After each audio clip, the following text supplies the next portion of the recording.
Hi BookTube, Sarah here and welcome to my channel. Today I am coming to you with a weekly reads video. This is for week number 49 and it is November the 29th to December the 5th. I almost said March the 5th because that's my birthday, but no, December the 5th. I finished 6 books this week, so yay, that's pretty awesome. So in this video, in case you're new, I like to go through all of the books that I read this week, and then I'm going to share with you what I'm currently reading. I do have some new books that I have received from NetGalley this week that I'm going to share with you as well. And then I actually do have some knitting to show you guys, some non-holiday knitting to show you guys, so that's always exciting. So yeah, that's pretty much how this is going to go, and there may be a few little chatty bits at the end, so we'll get to that then. If you want, there are timestamps in the description box below, so do feel free to go ahead and jump around the video if you want to. Information you might want, if there's certain reviews you're more interested in, definitely make sure you do that and use them at your, if you want. So like I said, I finished 6 books this week, so let's jump right into it. So the first book, and it's all holiday, you guys, from here on until the end of the year, it's all holiday books. So the first one that I finished was Christmas on Reindeer Road by Debbie Mason. I gave this one 3.5 stars.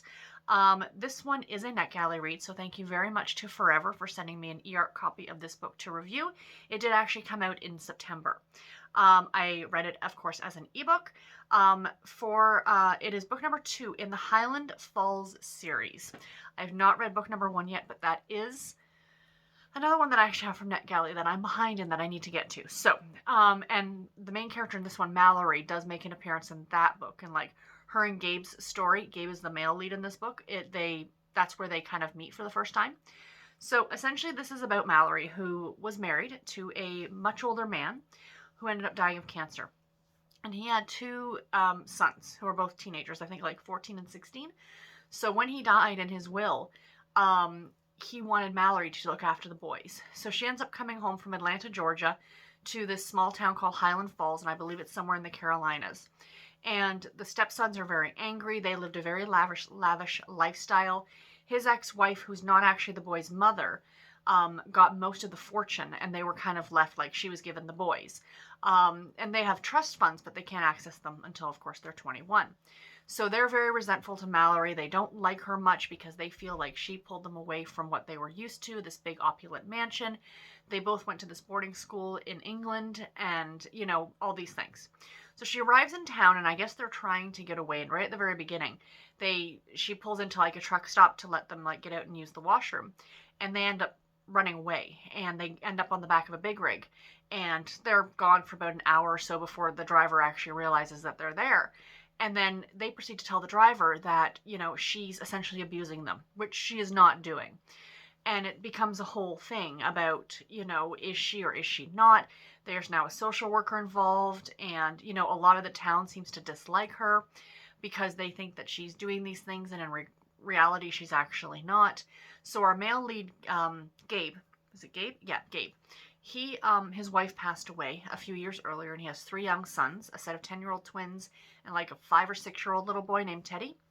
And he's dealing with his in-laws, his wife's parents, of course, who, not that they're necessarily blaming him point blank, but they're making it very difficult for him, and they keep threatening to take the boys away because he's sheriff of this small town.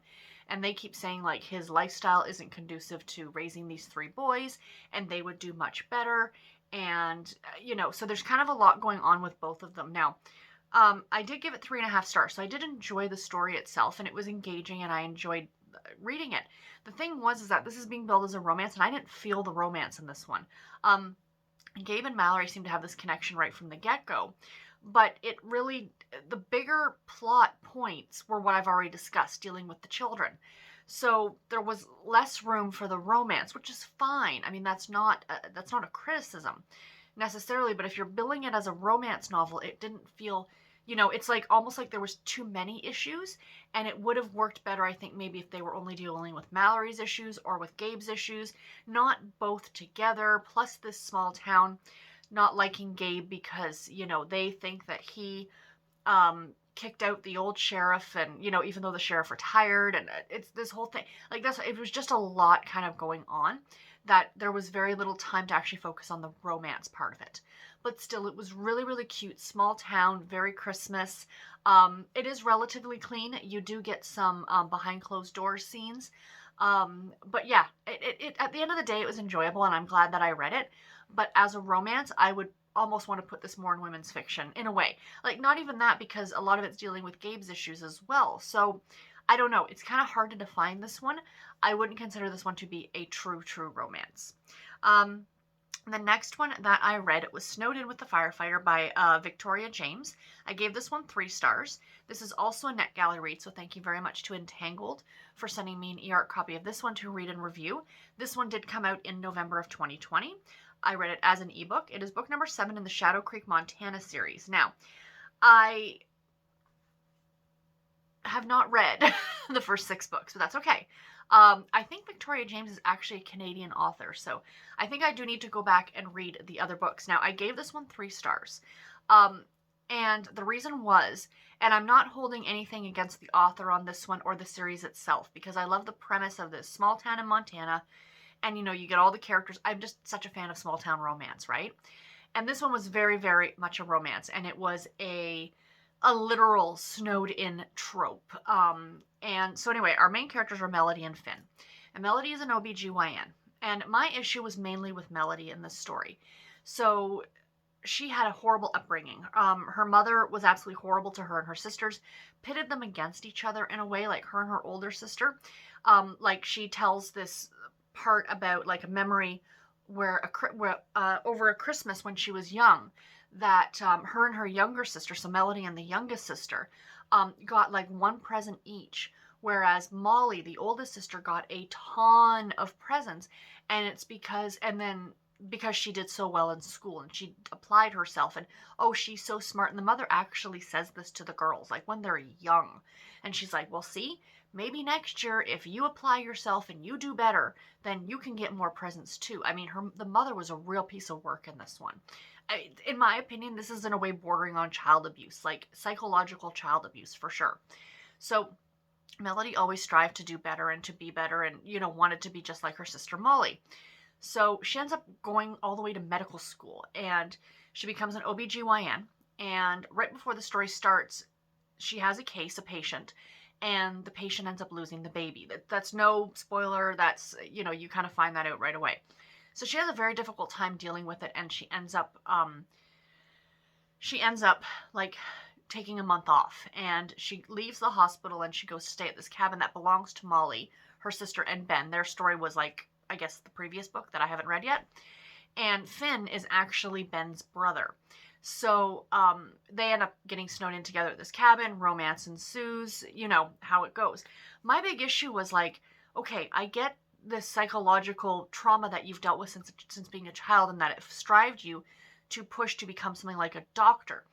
But in my opinion, like, it made it seem flippant. And to be a doctor, I mean, I'll never forget that movie. Oh, what was the movie? Was it Tommy Boy with David Spade and, oh, he passed away. What was his name? Chris Farley. And he's like, a lot of people go to school for 7 years. Yes, they're called doctors. So it's not like, oh, I decided to try and learn how to ski because my older sister knows how to ski and my mom really thinks that would be great. You went to medical school. The bills that were involved, how much that probably cost, like, unless somebody paid your way, you know, all the years of schooling, all the years of residency. I mean, I know there's a lot of steps to becoming a doctor. You don't just think, I'm going to become a doctor. So now she's doubting, you know, does she actually want to be a doctor? And my thing is that she's been practicing for a number of years. Like, this isn't her first go round. And I'm trying not to make this sound callous, but we're all well aware of that. Doctors are not gods. They can't save everybody. So you're telling me this is the first time that she's lost a patient? And I mean, yes, it was a baby. It was during a birth. It was a stillbirth. It's horrific and it's sad. And I'm not taking away from that at all. But it just seemed like an overreaction. Like she realized, oh my God, I'm not perfect. So you never failed the test in medical school. So you never did something wrong. And so, do you know what I mean? Like, she just held herself to, and I didn't care for her as a character, to be completely honest. She grew on me as the story went on. And then, of course, her sister Molly is pregnant, and spoiler alert, you know, Melody has to come in and save the day and deliver the baby, and she doesn't think she can save the baby, or she can deliver the baby. The baby's not in any sort of danger. It's just a straight up, pretty standard birth. I mean, there are risks involved with every birth, to my understanding. But textbook. It was pretty textbook, let's put it that way. And she's, oh my God, I don't know if I can do it, and yada, yada, yada. And I just thought, get over yourself. Get over yourself. You are a doctor. They don't just let anybody graduate to become a doctor. Like, okay, you had a bad childhood and, you tried your best. You didn't, but we'll pass you anyway. That's not the way these things work. So, yeah, I didn't absolutely love that one, unfortunately. But, and again, mainly it was because of Melody. But like I said, I do want to go back and try the other books in the series. And the next one that I read, this one was so delightful, you guys, was Candy Cane Crime by Amanda Flower. So this one I gave 4 stars to. This was another NetGalley read, so thank you so much to Kensington Books for sending me an e-arc copy of this one to review. It did come out in October. I read this one as an ebook. It is book number 5.5 in the Amish Candy Shop Mystery Series. So this was a cozy mystery. And I have read the first book in this series. What was it called? A Salty Caramel. So essentially the premise of the series is about a girl by the name of Bailey, who ends up coming to small town Ohio, to this Amish and English community, to help her grandparents, who are Amish, run their candy shop. So she herself is not Amish. Her father was, or I don't think he was baptized, but he was raised Amish. And then he met her mother, and he ended up leaving the faith, and they had Bailey, but Bailey is very close to her grandparents. So that's kind of the premise of the entire, cozy mystery series, is that's kind of what's going on. So in this story, it is a novella. It takes place over Christmas. It's 80 pages long. I highly encourage you to read it because it was so, so cute. So what I loved, and this is going to sound very, very weird, is that for a cozy mystery, I love the fact that there was no murder. I love that. I just, there's something, I read a lot of cozy mysteries, and I do like them. But all these tiny, small towns have an incredible murder rate per capita. It's ridiculous. So to see stuff that is not murder related, but is still a mystery or a crime, I think is delightful, especially over the holiday season. We want that cheerfulness, and even though something bad may have happened, in this case, it was so, almost juvenile in terms of what the crime is. But even if it was somebody's, breaking and entering or something, I don't know, you can lessen it from murder. And I just feel, as a reader, I would rather read more non-murder cozy mysteries over the holiday season, but that's just me. So, like I said, the other books in the series take place around Bailey. Bailey's our amateur sleuth. Now, in this one, Bailey actually plays a secondary character. And I really like that aspect of it, that it took away from our central main character and gave us a new main character to kind of follow, and that's Charlotte. And Charlotte is an Amish girl, but she has not yet joined the church, so she's still on her Rumspringer. Is that what it's called? And, the community, the Amish community, is talking about her, that she should really settle down and make a decision. And is she going to be Amish, or is she going to be English? Even though she lives Amish and she dresses Amish and she follows their ways, she still hasn't 100% joined the church yet. So this story, like I said, it's only 80 pages long, and it's just an absolute delight. So this little small town is doing this drive to try and raise money to buy new costumes for the pageant, the Christmas pageant that is held in the town square. So they put this candy cane shaped box out, and people can go and they can put a note, a note, and each note costs $1. So they have to put their dollar in and their note. And then Charlotte's job is to gather all these notes and then tie them to actual candy canes. And then they'll be delivered to all the residents of town on Christmas Eve. So it's kind of like a Cupid kind of an idea too. It's delightful. So what's happening is that somebody is stealing the notes.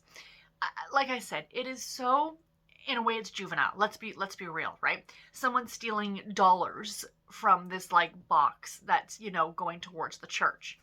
But yeah, it was just so cute. It was just such a delight. This little small town is just so sweet. There is a little bit of a romance in there, that Charlotte is actually getting secret admirer notes from somebody in town. She thinks it's a local Amish boy. I'm not going to spoil it for you. I hope that it's going to come, that story is going to continue to play out in the series, because I think that would be an absolute delight. But yeah, I really love this one. It just made me happy. So if you get a chance, go ahead and pick it up. you will be delighted. It was just so cute. The next one that I read, I was really disappointed in, you guys. Sorry. We had a really up and down week this week. I need my coffee. The next one I read was Miracles and Menorahs by Stacey Agdern. Agdern. Agdern. Agdern. I only gave this one 2.5 stars, you guys. This I read again as an ebook. It is book number 1 in the Friendships and Festivals series. This one is listed as a contemporary romance. And this very, very much had a Hallmark feel to it. That small town, holiday Hallmark feel. So our main characters in the story are Sarah and Isaac. And my biggest issue with this, again, like I said, kind of about the Reindeer Road book, the romance in this one was really lacking. Really lacking. The major plot points in this story were about this town's Hanukkah festival. So the whole premise of the book is that Sarah lives in this small town. I think it's in upstate New York. It's about 45 minutes outside of New York City by train. And this started off 10 years earlier with the local synagogue. It's a synagogue, right? I have Jewish friends. I should know this. That they would put on this Hanukkah festival. Well, it started to grow more and more into the community until it kind of became a big community event where the whole community would come out and like there'd be like people who did crafts. They served like latkes, other traditional Jewish fried foods for the Hanukkah season. So this is going to be supposedly the last year because this new chairman in town wants to make it a holiday festival. And he wants it to be like all-inclusive, but he wants the main premise to be Christmas without saying Christmas. Like they keep saying, oh, I'm going to get a holiday tree. We're going to have a holiday this. And that message in the story I really, really liked because it's the commercialization of the holiday, regardless of what the holiday is, whether it's Christmas or Hanukkah or Kwanzaa. I don't, I'm not as familiar with that holiday, but the commercialization of these holidays. And I really appreciated that message, and especially this time of year. So they're trying, Sarah is on the board of directors kind of for this festival. And she ends up meeting Isaac, and he is a sculptor. And what she wants him to make is a giant menorah kind of to put in the town square. And he's like, no, because it's commercial, and I'm not about the commercial part of it. I don't like the idea of festivals and these things. Hanukkah should be a family celebration at home with your family, and that's his belief, right? So the entire plot of the story is the push and pull of will they get this giant menorah or not. I'm not kidding. I skimmed through like the second half of this book just because I didn't care. There was no romance. And the thing is that Sarah and Isaac had conflict for their romance because she was living in this small town and he was living, was it Hollowville?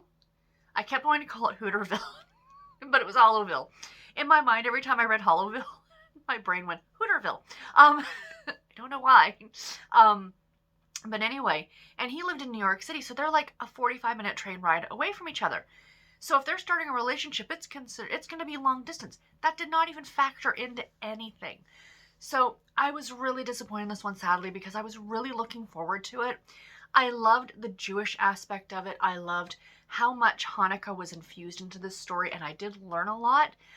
Like I said, I do have Jewish friends too currently, and I grew up with a girl down the street who who was Jewish and celebrated Hanukkah. So I was very infused in that when I was younger. She used to actually come into our school every year and tell the class all about Hanukkah and what it was that she was selling, because she was the only Jewish girl in school. And she would give out those gold coins, those chocolate gold coins. She'd bring in dreidels. So, kind of that fun aspect of, without getting too religious. But still, it was really nice to learn that, because back then when I was in school, we used to actually still say the Lord's Prayer at the beginning of school. So I can remember that far back. That's how old I am. Anybody else remember doing that too, or was that just me? Any other Canadians remember singing God Save the Queen at the beginning of school, speaking of? Yes, we had to do that. So anyway, sorry, that was a side tangent.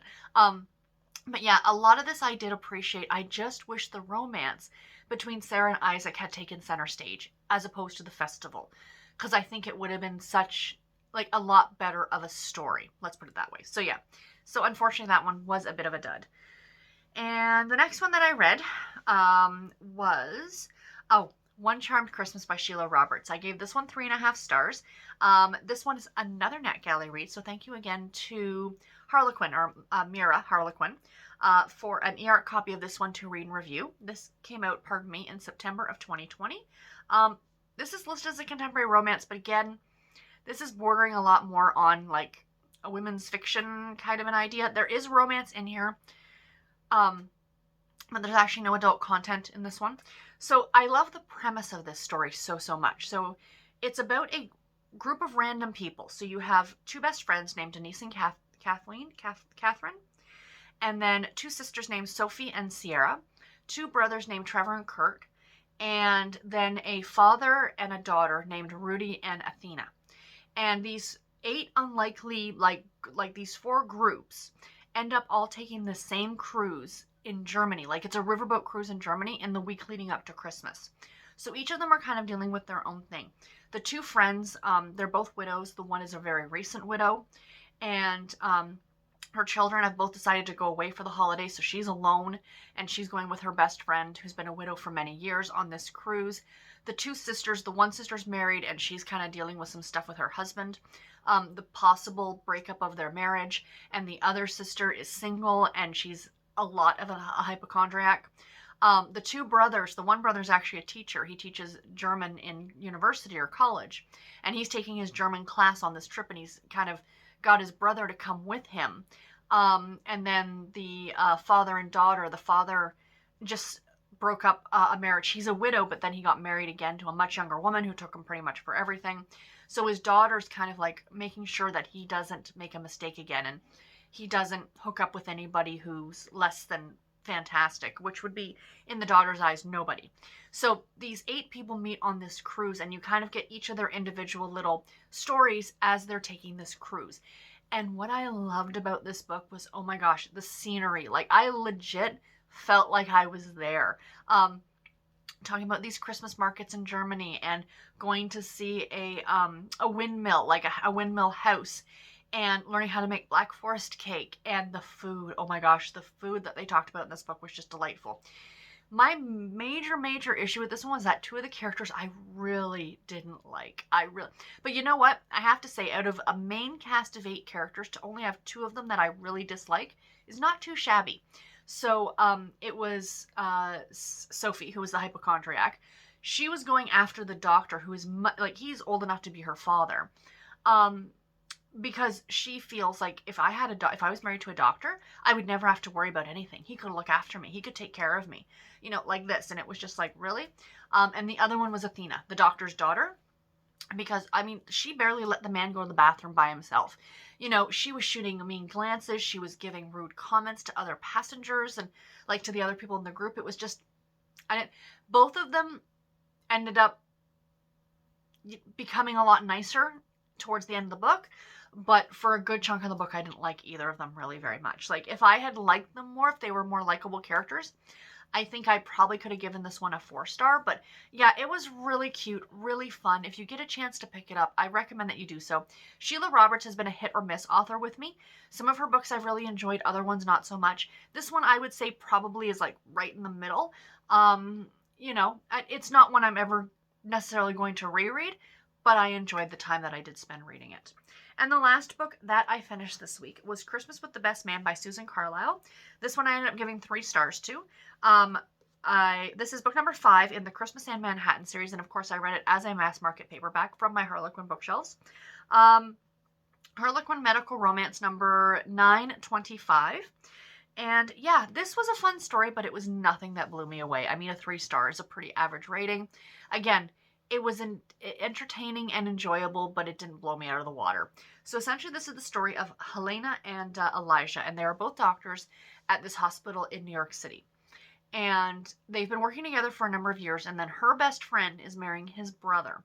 So the series, the Christmas and Manhattan series, there's 6 books, and it follows the 6 siblings. So he's one of them.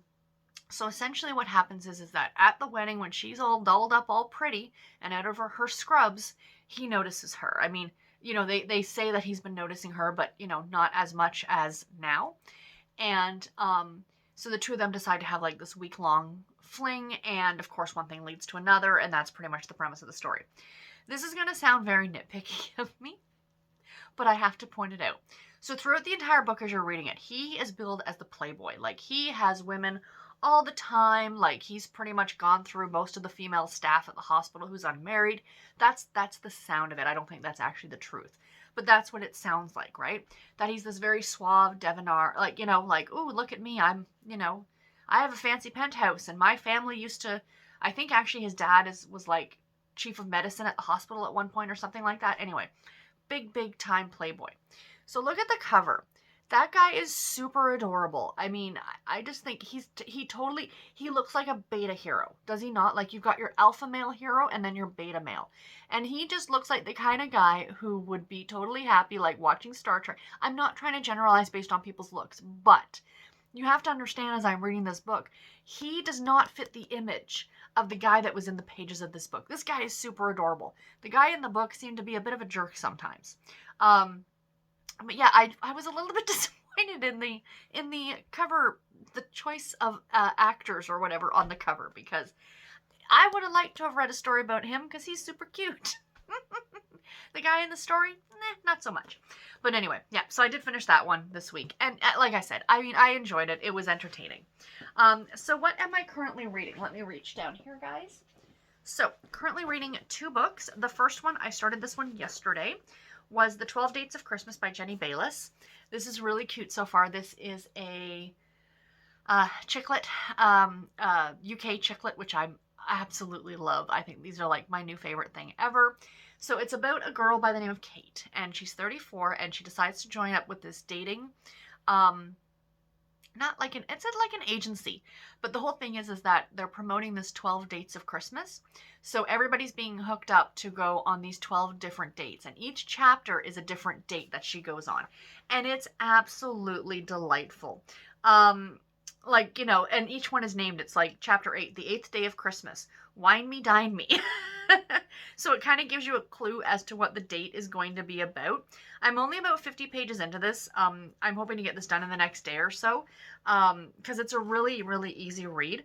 The 7th date of Christmas, hiking in hickeys. So far I'm really, really enjoying this one, and I'm looking forward to getting it read. And then the other one that I just started this morning, this one's in pretty bad condition, but I will still happily read it. And that's Santa Baby by Lisa Renee Jones. So I started this one today. So this one is it's actually the 4th in a series, and the series is called Dress to Thrill. And it centers around a costume shop in San Francisco, where, if you now again, the Blaze books are meant to be very, very spicy. So it's, in a way, it's that whole kind of dress up to seduce somebody kind of an idea. And our main character in this one, Karen, Caron, Karen, she's kind of a very buttoned up librarian type character who owns a bookstore. And she, for a charity event, is dressing up like Audrey Hepburn. And it sounds like she's going to get the wrong costume. And she's instead going to be dressed up like Marilyn Monroe, and then she's going to meet this guy. So I don't even think 20 pages into this yet. So I will let you guys know my thoughts on this one next week when I get it done. So that's what I'm currently reading. New from NetGalley this week. I have 1, 2, 3, 4, 5, 6, 7 new books from NetGalley this week. Yay. So let's talk about them. And as I do, I don't know a lot about these. I'll just pop the picture up here for you guys, give you the information that I have. First one, I'm so stoked about this one. Closely Harbored Secrets by Bree Baker, aka Julianne Lindsay. This comes out on the 29th of December from Poisoned Pen Press, so thank you very much to them. This is book 5 in the Seaside Cafe Mystery Series. It is a great little cozy mystery series, and I love it. Every cover has, is it Lou? Lou, the seagull, and he's a delight. He appears in all the stories, and I love this series so much. The next one, Out of the Storm by B.J. Daniels. This one also comes out on the 29th of December, so thank you very much to Harlequin for an e-art copy of this one. This is book number 1 in the Buckhorn, Montana series. B.J. Daniels is very well known for her cowboy romances, and she does not only great contemporaries, but also great romantic suspense. This one I think might even be bordering on that romantic suspense, so I'm very intrigued about this one. Next we have, I love the cover on this one, Bride on the Run by Anna J. Stewart. This comes out on the 1st of January 2021. Thank you again, Harlequin, for an e-art copy of this one to review. It looks so cute. And the Harlequin heartwarming books are clean romances, in case you're curious. The next one, the next four, the last four are actually all cozy mysteries. So a lot of cozy mysteries this go around, and I love that. So the first one is Fishing for Trouble by Elizabeth Logan. This comes out on this came out. Yeah, it's December. This came out. I go to look at my watch. I'm not wearing it. On the 24th of November, 2020. Thank you very much to Berkeley. Actually, Berkeley sent me all last four of these books. So thank you very much, Berkeley, for all four of these books. I cannot wait to get to them. This is book number 2 in the Alaskan Diner mystery series. So it's a cozy mystery series set in Alaska. Yes, please. I cannot wait. The next one, Premeditaed Mortar by Kate Carlisle. This came out on December the 1st. Again, thank you, Berkeley.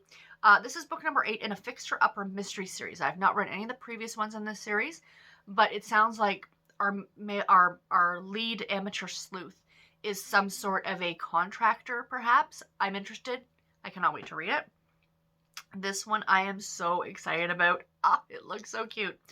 A Wicked Yarn by Emmie Caldwell. This comes out on December 29th. Thank you again, Berkeley. Book number 1 in a craft fair knitters mystery series. A craft fair, a knitting craft fair. Yes, I have been to those before. No one has ever been murdered to my knowledge, but I am intrigued. It has to do with knitting. There's a cat on the cover. I'm all kinds of excited for this one. And the last one I have here is Crime of Ancient Marinara. I love the titles of these. This is by Stephanie Cole. This comes out January 26th, 2021. Thank you again, Berkeley. This is book number 2 in the Tuscan Cooking School Mystery. So this is a cozy mystery series, it sounds like, that revolves around a cooking school in Tuscany. I am very excited to read about that because that sounds delightful. So yeah, so that's all of the books that I got from NetGalley this week. I don't have anything else new to show you book-wise. I haven't gotten any new books. The holidays are coming, so, gotta be good. Can't be buying a lot of stuff. Gotta, leave something for Santa to get you, right? So I will quickly show you guys my knitting because I do have something that's finished and something new that's started. For non-Christmas knitting. So the first thing that is done is my Free Your Fade shawl, and I'm holding this upside down. Okay, goes this way. All right, there we go. So there. I can't get it all in camera. There's no way. So there's like the start, and then it goes to this, and then to that. So these rows were ridiculously long. Like,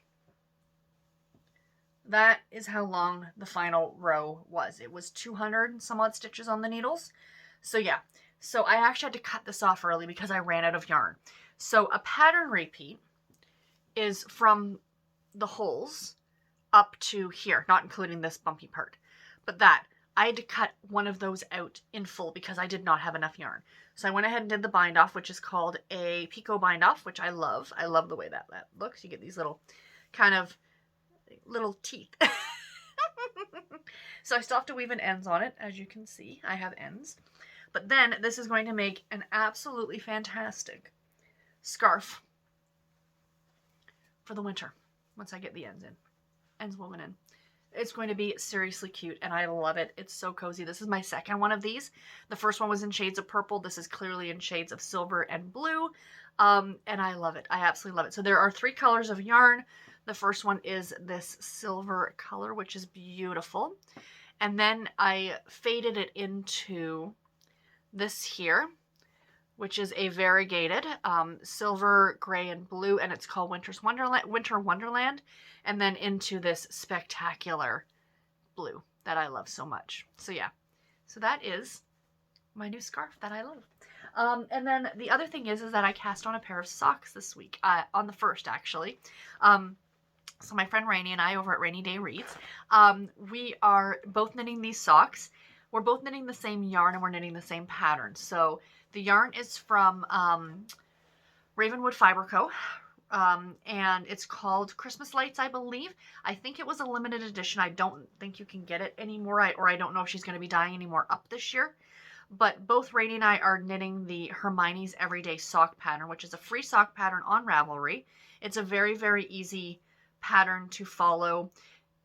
It's a 4-round repeat of, you know, like knit 3, purl 1 all the way around, and then knit the next row and then something. Anyway, the fun thing is that we're getting to see it going, like the socks being knit 2 different ways, even though we're knitting the same yarn and the same pattern, because Rainie's knitting hers toe up and I'm knitting mine top down.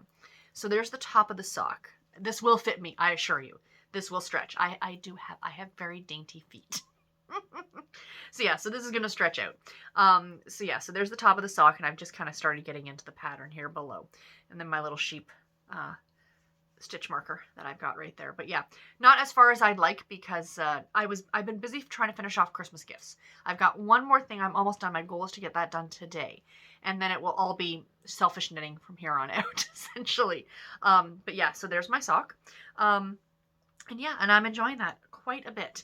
I've missed having a pair of socks on the needles. It's a lot of fun. So chatty bits here at the end, not much to really share with you guys. I've just kind of been working, and you know, whatever. This was the first week that my husband has been on his actual second shift. Like he was working first shift for 3 weeks for training, which was 7 in the morning till 3 in the afternoon, which was hard because I don't even go to work. I don't start work till 11 in the morning. So because I was driving him into work, that I would have to be up at like 10 to 6, drive him to work, and then I'd be at home for a bit, and then I would go to work, and then I wouldn't get home till 7 at night.